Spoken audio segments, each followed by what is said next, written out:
Welcome to Sales Talk for CEOs. I'm glad you're here.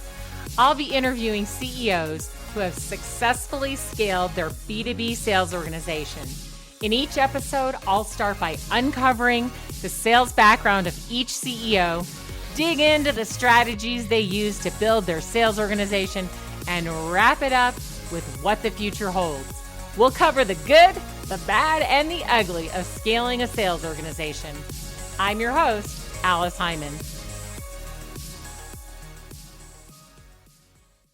Welcome to the show today. I have Lars, who is talking with me all the way from Copenhagen, and he is the CEO of Dreamdata. Welcome, Lars. Hey, Alice. Thanks for having me on the show, and really great to be joining you all the way from Copenhagen. Yeah, so it's about 6 o'clock at night there, right? You said, or yeah, it's 6 o'clock at night there. Yeah. So it's 9:45 a.m. my time, and so quite a time zone difference. But thank you so much for joining me, and I'm excited to have you share your journey about how you and your co-founders built Dreamdata and how you built your sales team. So let's start off just by having you tell everyone, what does Dreamdata do and who needs it? Yeah, let's start there. So the name almost says it. So we're about data, and we do revenue attribution. So we help B2B companies understand the origins of their sales, mostly targeting marketing people in the B2B org so that they can know what is actually driving sales of the things that they do. Yeah, which is super important because we're trying to spend our money wisely, especially when our companies are younger or if we've got investors funding us, right? We really want to make sure that our marketing spend and our sales focus is tuned in. And a lot of times we have all this data, but we really don't have the information that we need to direct our activity. That is exactly the point. Yeah. So, all right, you said you were about 3 years into this now, Lars. Before this, tell us, what were you doing right before you got this great idea with your co-founders to go ahead and start a company? Yeah, and that's a good story because that's like many companies that are founded from sort of suffering from a problem in a previous company. I think it's a very common way of starting a company. So we were working together in a growth stage company in Copenhagen. It's called Trustpilot, and it is now like they IPO'd a couple of years ago. Maybe you know them. I do, yes. As well. Yeah. So we ran product and tech there, and basically you can say we had the issue of not understanding the impact of product in the buying journey of our customers. And it was like we offered the product for free, so it was a very expensive part of our go-to-market, and not knowing the impact was really problematic. So we built sort of an internal solution for this, and at the same time thought, well, if there is not why isn't there a plug and play solution out there that can help people with this? Because it was, to be honest, a huge pain building that internal solution. So that's how we got started. We were 2 of the 3 founders came from Trustpilot, and the third one, that was our beginning of the sales journey, you can say, because we were, of course, before building a product, our philosophy is you want to sell it, because if you can't sell it, it's not really worth building or trying to take to market. So that was what we were doing. So we duct tape, we had done this sort of internal product, and then we duct tape together something that could maybe sort of fix the problem to some extent. And then we were going around to other growth stage startups and growth stage companies in Copenhagen that we thought would have the problem, try to pitch to them and say, hey, don't you have this problem? We think it's a huge problem. Then we met Stefan, who is the third founder, and he definitely had the problem. So he was the head of marketing of this company, and he got to a stage. He's a very, of course, insanely good marketer, but you start off with a small spend. Maybe you're doing $10,000 a month when you're a small company. That's what you're doing. You know pretty much how it works. But as that scales and maybe goes to 100K or maybe even beyond that, you lose track of what works. And that's the situation he was in. So, well, that was the sales pitch we did to him, try to help him with that. And then he ended up joining the company. So that's the sort of founding story of the 3 founders coming together, actually us trying to sell to Stefan, and him then instead becoming a co-founder. Yeah. So that was the start of the sales journey. The three of you, and you're like, okay, so we have this great idea. We know that people need it because we actually went out and asked them about it, and they told us that they did Yeah. indeed. So the three of you, did you self-fund it? How did you start up? Did you go out and look for money right away, or what did you do? So we went for money quite early, but not until we knew that we had what I would call sort of problem market fit. So we knew that, like going, for instance, to Stefan, that was an example, right? Yeah. Figuring out that he would actually pay for this product. We did that to a number of companies, pitching, selling, learning that there was a market for it. Once we knew that, then we had to move sort of beyond the duct tape solution. So we raised a bit of money and hired a small engineering team, built a bit more of product. And then in that period, which was the first, say, 12 months of the company being more than just the three founders, that was what I would say we did founder-led sales. So that was me and Stefan primarily going out, pitching to companies, trying to sell the product, and succeeding. Not like you know, it's small. So you do one sale, you celebrate, right? You close a 30K deal, and you go like, "Wow, that's the most amazing thing that ever happened." Right. So it's exciting. It's super exciting. So that was like the first year I would say was founder-led sales. So did you and Stefan and the other founder have any experience in selling before you started this company and went out to sell? No, I mean that's unfair because Stefan has done sales before, so he has done sales, but in different settings. So I think none of us had done what I would describe as like fairly complex B2B software sales. We'd never done that. Wow. So how did you figure it out? Like, what did you do? Like, how did you approach it? I think so. Selling as a founder is you have an unfair advantage, right? Because you have a lot of passion for the product and you have a very deep understanding of the problem. So I think founder-led sales, and Stefan also had sort of the added cheating factor of being a very well-known marketer in Copenhagen. So he had a good network and people trusted him. If he said this product actually solved that problem, they trusted him. So there is sort of an unfair factor there when you're doing founder-led sales.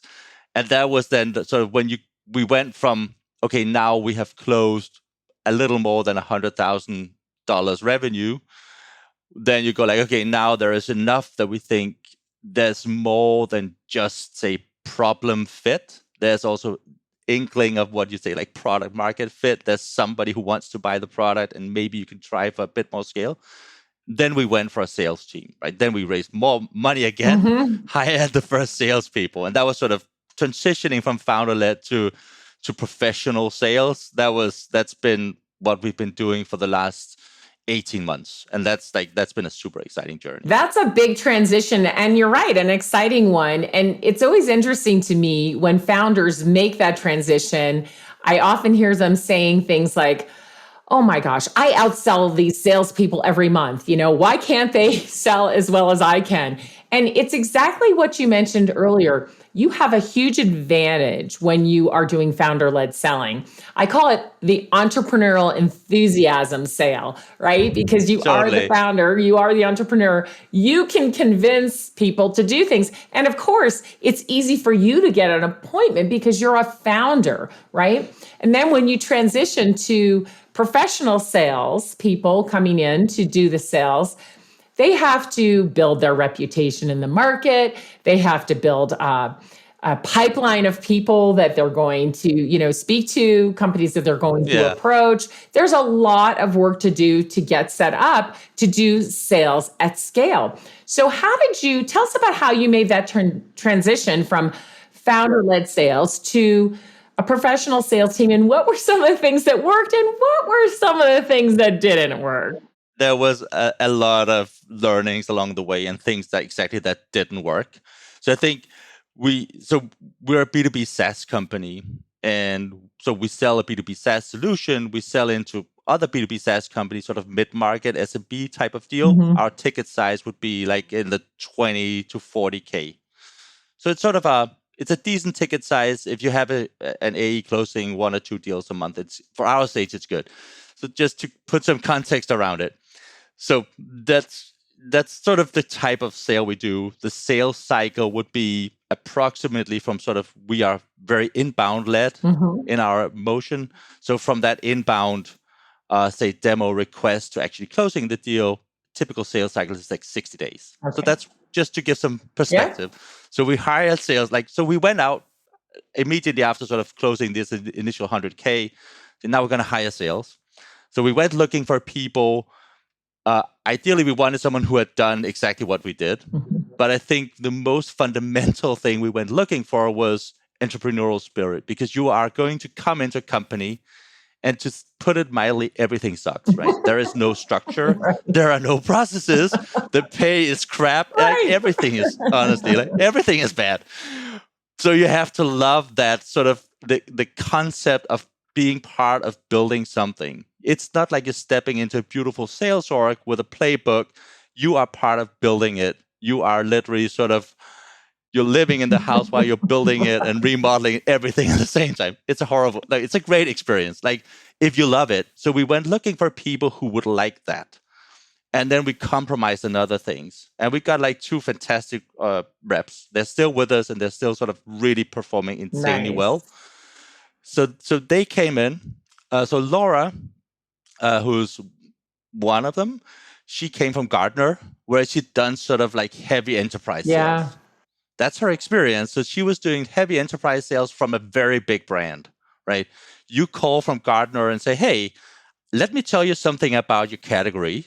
People take the call. Right. They've heard of you. They know who Gartner is. So she could literally say, okay, I'm going to pitch this guy. I'll just send him an invite and 50% would show up for the meeting. Right. Okay. So just to some examples of that you come in with this experience, you're a great salesperson, you're really performing well, and you're stepping into this startup chaos. And you try your tactics, and they don't work.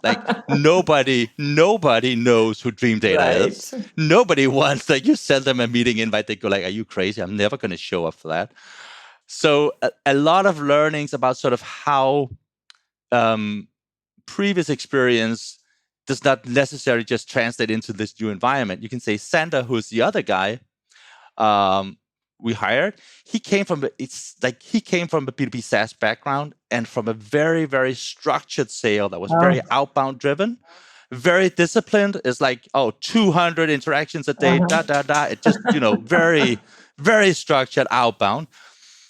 And that was initially our thesis, was we were going to be outbound. Right. I don't know why we had that idea, because we had no clue how to do it. But Sander knew. So that was the first thing we did, was we did literally 4 months of trying to do outbound, and nothing happened. It just literally nothing happened. We did a couple of deals which were sort of inbound and actually done by founders, and the sales reps, they didn't do anything for 4 months. They struggled. They tried all their tactics, nothing. And then what happened at the same time was, because Stefan is a really good marketer, he was building up an inbound engine. Nice. And that was sort of overtaken. We got more and more inbound, and we saw how the outbound methodology we were trying, one, it didn't work. And two, the 2 people, they couldn't focus because we had so much inbound. And still nothing happened because you were trying to do 2 things at the same time and not being very good at any. Yes, that story I have heard before, right?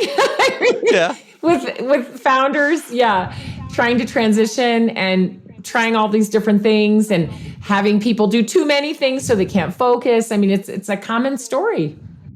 Yeah. And then we went and said, okay, we looked at it and said, okay, let's try something new. We said to Laura, okay, give up on the outbound tactics. Now you're just going to focus 100% on inbound. And then she started picking up inbound leads, getting conversations, and actually immediately after that started closing deals. Then she started closing deals. That was sort of beginning of 2021. And to be honest, I feel really sorry for Sander, because we wanted that this phase of the business is also about understanding what can you do, right? Experiment and learn. And I think it was important for us to know, okay, one thing is we can do inbound. That's great. It's a fantastic way of selling and we love it. But what about if we need to do something faster than what we can build up on inbound? If we actually have to do outbound, can we make it work? So we told Sender, sorry. I will also say, in all fairness, they were not on a commission model. They were on a fixed salary and then a warrant package, right? So they get benefit of the company succeeding and a decent pay, but no commission. Mm-hmm. And I think that's important because you're asking people to do things that are probably, I tell them to do something. I don't know if it works. They might think it won't work, but they still have to do it. So you need to be fair in the compensation there, because otherwise, how are you going to do it? So we told Sand, okay, we want you to continue to try to do outbound because we want to know if we can make it work. And we did another, and I think one of the learnings there was we did a very complicated sequence. Mm-hmm. And at one point, I sat down and I said, okay, I'm going to do the math on this. You got one guy doing this sequence. I can't remember the exact numbers, but it was like we would get an answer on whether we could make this work in 6 months. That was not okay. But that would have been a very solid answer. And I said, okay, that doesn't work. We need an answer in a month. Right. So we need to do a sequence where it might not be perfect, but at least we'll sort of know, is there something? Then we'll know if it works. We can probably improve it a lot, but does this work at all? And then we went for a very short sequence, very disciplined. And we saw, okay, we could actually book 10 meetings in a month from one doing full-time outreach. That was, for our metrics, it would work. And then we said, stop. And then he started doing inbound as well, because now we had more inbound. Right. And now they're both selling sort of in an inbound motion. Very sort of a lot depends also on the product, that you can try it. So you can sort of, people come for a demo, we can put them in the product, they can try it out for free. So we build a motion up around that. And now I think that's working now. And from sort of making the full transition, then business is sort of predictably growing the way we want it, which is 10% revenue growth, total revenue growth month on month. That's what you have to do in our stage. So we're doing that at the moment. That's great. You mentioned two very key things on hiring people into a startup that doesn't have structure in place, and where it was the founders were doing all the selling and you didn't know what was going to work, whether it's going to be inbound or outbound. You thought you could do outbound. At first that didn't work, and then you honed it in. But you first said that you wanted to hire people who were very entrepreneurial.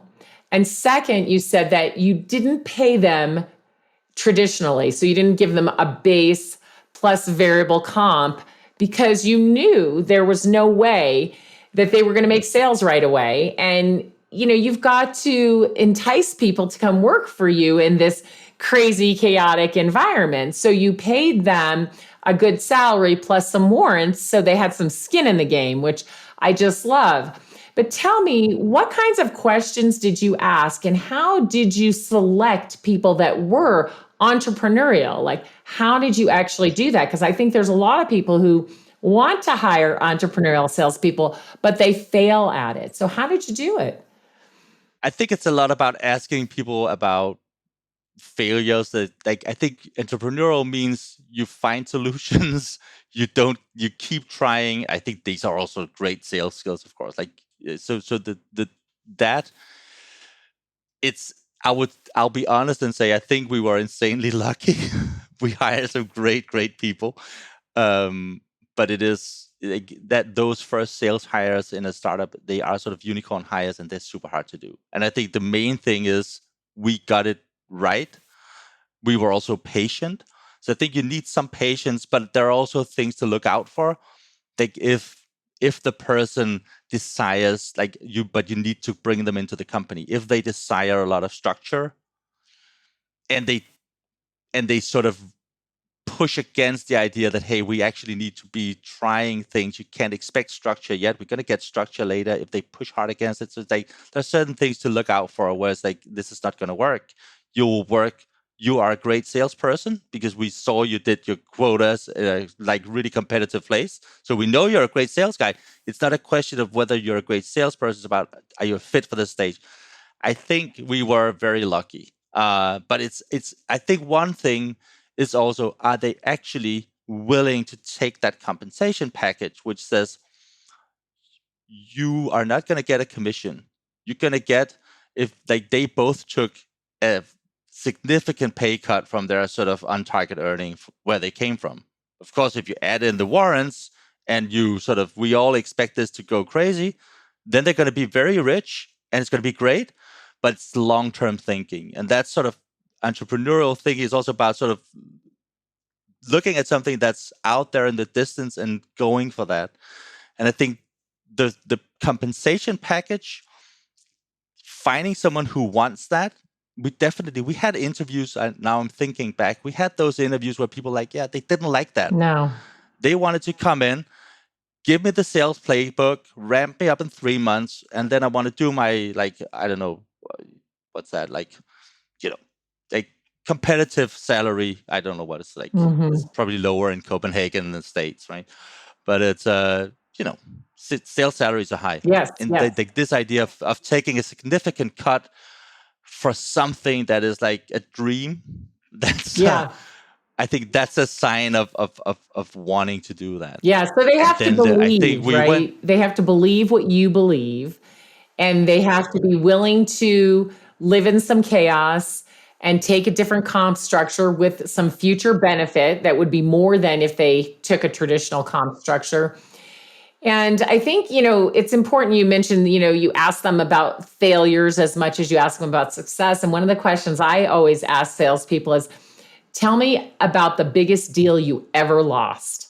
And I'm looking to see if they can tell me the circumstances around it, and if they blame others or blame the market, or if they take responsibility for the failure of the sale, or, if they can explain why the customer made a different choice. So all of those things tell me something about that person. And the other thing that I like to do with people coming into a situation that is less structured is ask them, well, how would you spend your first 90 days? We don't, I tell them, we don't have a structured onboarding program. So you tell me what you would need to be successful in your first 90 days. And I have them outline that. And if they can tell me that they know how to ramp themselves up, then I know that they can be successful without a lot of structure. So I think those are important things to look for.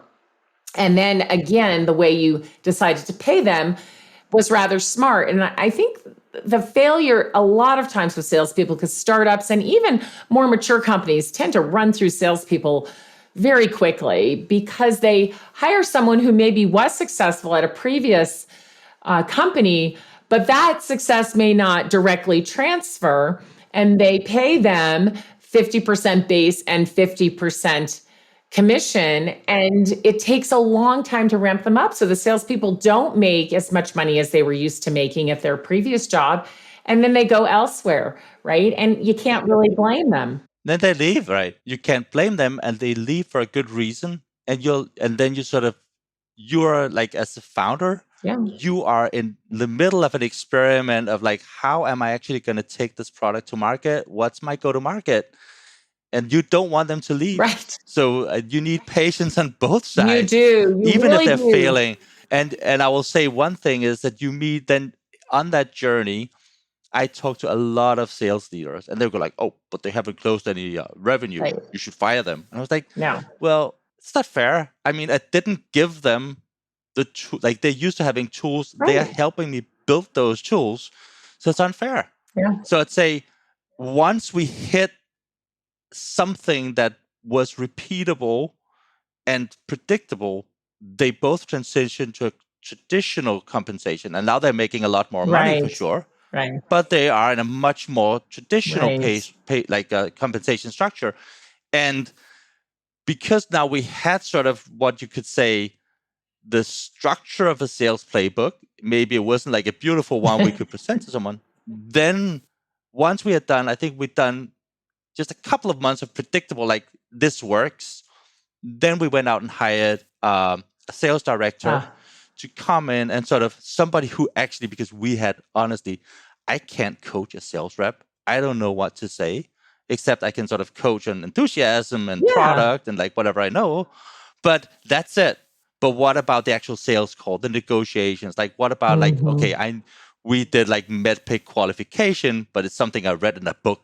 I've never done it. I read it in a book, right? So we brought in someone, Martin, who's actually done it before, because now there was structure. And now he's looking at the structure, improving it, building the sales playbook. And now we started hiring people. We can hire more junior people, like awesome people, but they're onboarding into something that works. Right. There's a product that works.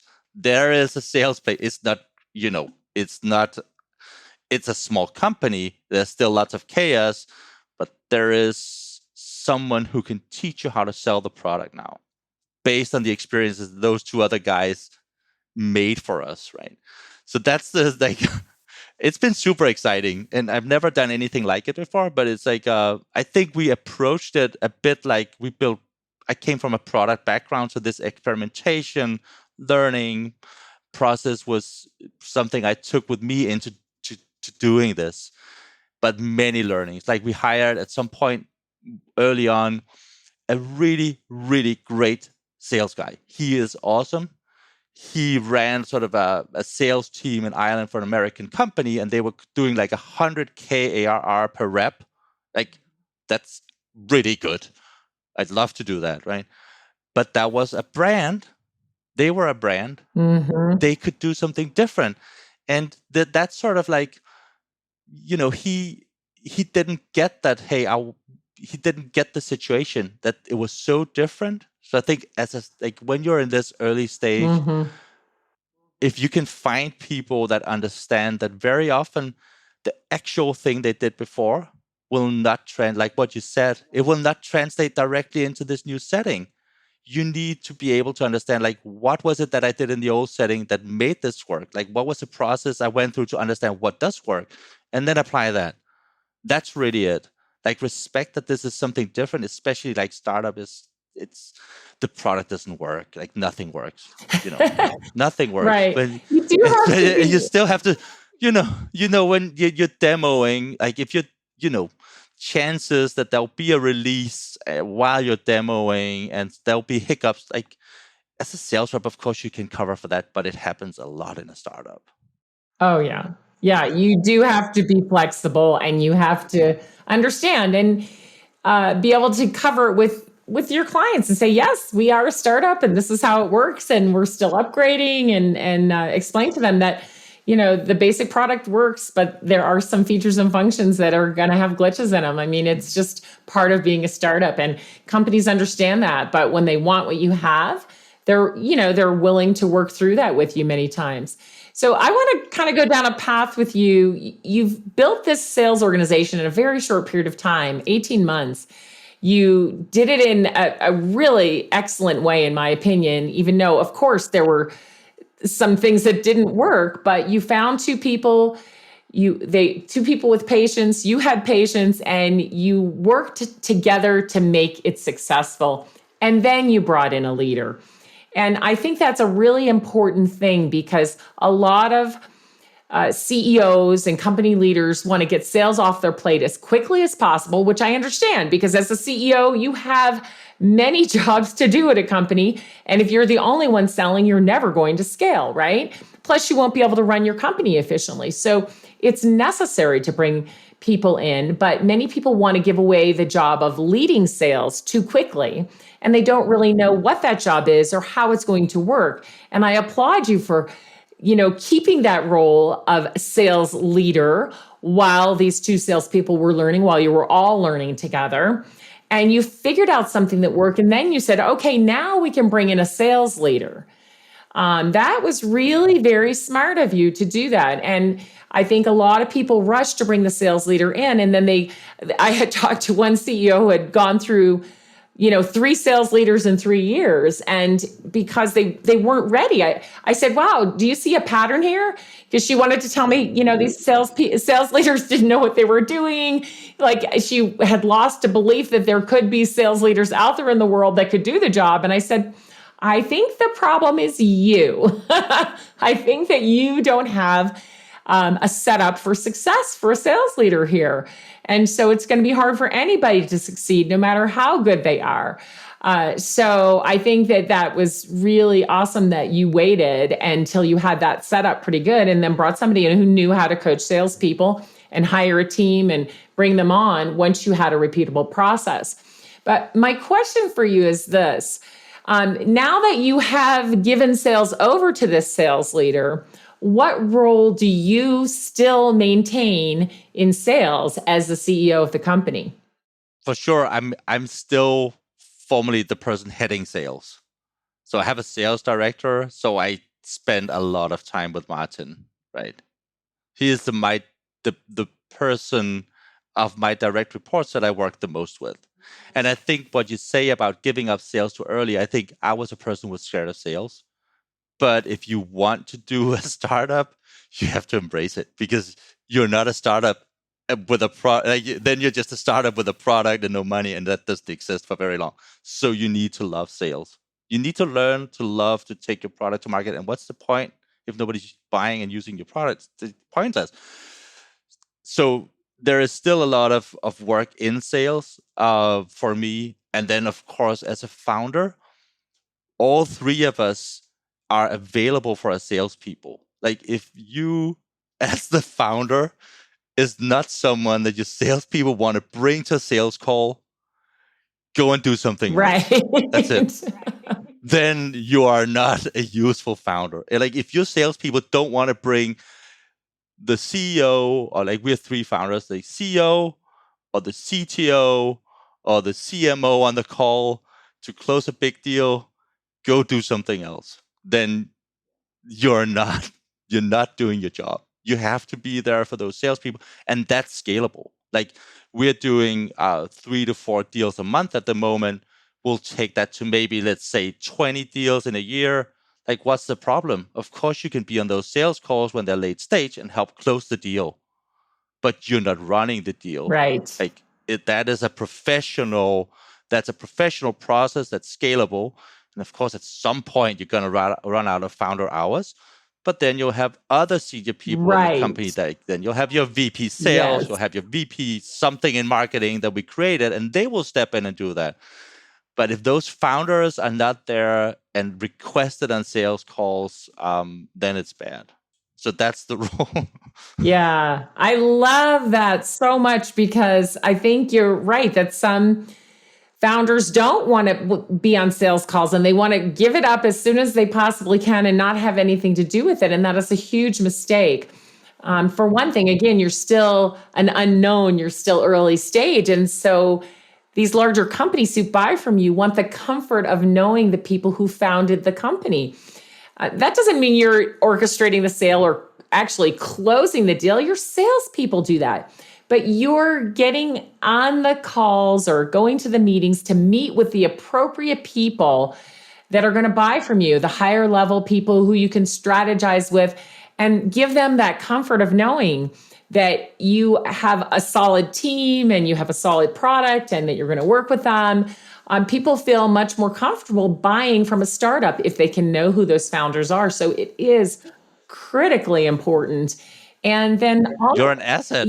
You're an asset absolutely. To the salesperson. And you have to be available. That's right. The salespeople need to learn how to use their senior leadership appropriately to position them so that everyone is comfortable and the risk tolerance, a lot of people don't tolerate a lot of risk, but you can mitigate some of that by allowing them to know the founder. So it's really important. And as you said, as the company grows and changes, it's not scalable for the founders to be on every call, but there'll be other senior leaders who can do that as well. And then there will always be some times when they're selling to a very large company or a very important into a very important situation where a founder will need to be there and be connected at the highest level with the right people. And I think that's one of the things about the complex sale is helping salespeople understand how to position the founders and the senior leaders to help them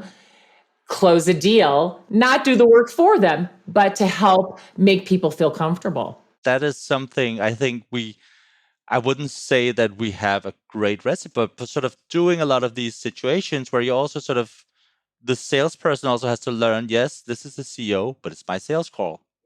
like he is there as an asset. I have to control him or the CTO or whoever I brought to this call. You tell me what you want from me on this call because it's your deal. That's right. And then I can be helpful. So I think there's sort of just like helping out, like being helpful, and don't get in the way. That's the other big thing as a founder. You should help your sales team with this. Don't get in the way. That's important. Yeah, the pre-call preparation, right? That's what makes that possible. So if you are a CEO and your salespeople ask you to be on a call, you make sure that they schedule time to prepare you for that call, right? Exactly. So we're a small company, so we sit next to each other. So they come over, we talk. So it's not that formal, but that is what has to happen. And somebody has to sort of brief you on like what's going on here, why am I here, what's the point? And then you go in, you perform, you do your thing, and the deal closes. It's good. Right. It's wonderful thing, and I love the way that you're doing that. I want to ask you about referral selling, since you mostly do inbound, and a lot of people are struggling with outbound today. You're not the only company. I mean, when you're an unknown, outbound is hard. You have to send a lot of messages. You have to have a lot of great content.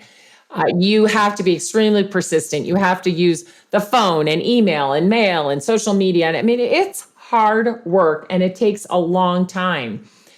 So if we can get inbound, do the demand gen, get those people interested and have them calling us and asking us to meet, of course, it's a far superior, right?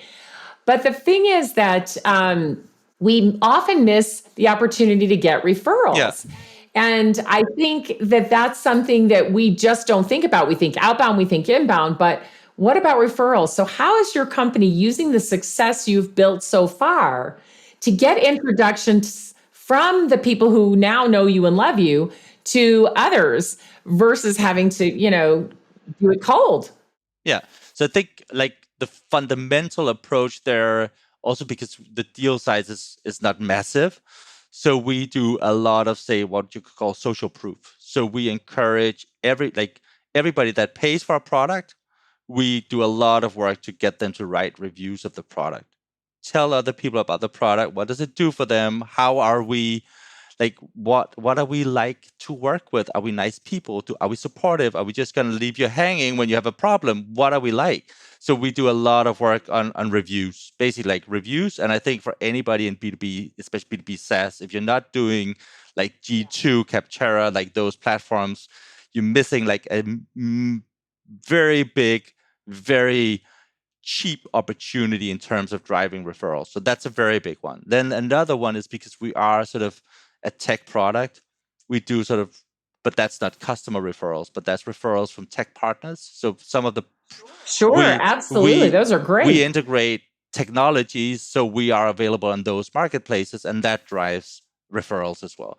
But I would say for me, if I was this also has to do with our like ideal customer profile and the persona we're selling to. We're selling to SaaS companies.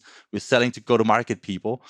And I can tell you that go-to-market people in SaaS companies, they spend a lot of time on LinkedIn. They love being there and they love interacting there. So if you are in that space and you're not very, very active on LinkedIn, then you need to talk to Steph. No, then you need to do it because there is so much opportunity there. And I would say LinkedIn for us, that's our outbound.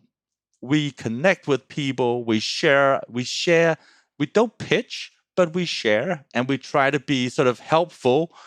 And that drives market recognition of our brand, knowledge of who we are, and then eventually inbound. So that's our big, like those are the big drivers of, like I would say, review platforms, LinkedIn, what you do for social selling, and tech partnerships. And then, of course, we do paid because there is demand in the market for what we're doing. So there is sort of, you have to have a strategy of sort of capture the demand that exists.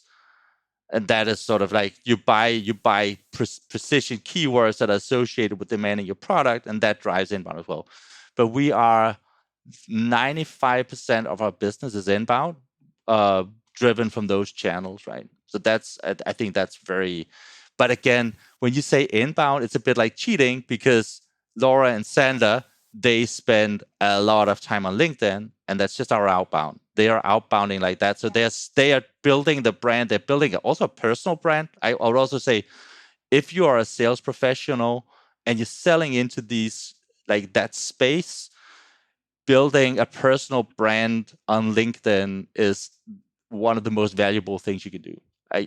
I hope Laura, for instance, will never leave us, but she gets so many job offers in this space because she's so visible. But that's the danger, that you have sort of, you're putting your best people, the better they are, the more valuable they are, the more everybody will see that they're out there. And that's the danger. So you can only do it if people actually like working in your company. Otherwise, they'll leave. Right. And you have to keep them liking working for your company and provide the things that make their job interesting for them. So many people talk about pay and lots of other things affiliated with retention of employees, but people want an interesting job and they want to work with fun people and they want to solve challenges, they want to solve hard problems. So we have to think about that. Are we providing that kind of environment for these very smart people? If we are, they'll stay, right? But I love what you said about them building their personal brand on LinkedIn, because as you know, I have quite a brand on LinkedIn and lots of followers. And it's been, extremely important to building my presence and my practice, right? And people find me this way. And a lot of people are still not sure about LinkedIn. I think it's crazy because that's exactly how you can drive that inbound. And so I'm glad that your team is doing that. What else I love about LinkedIn is I can see who knows who.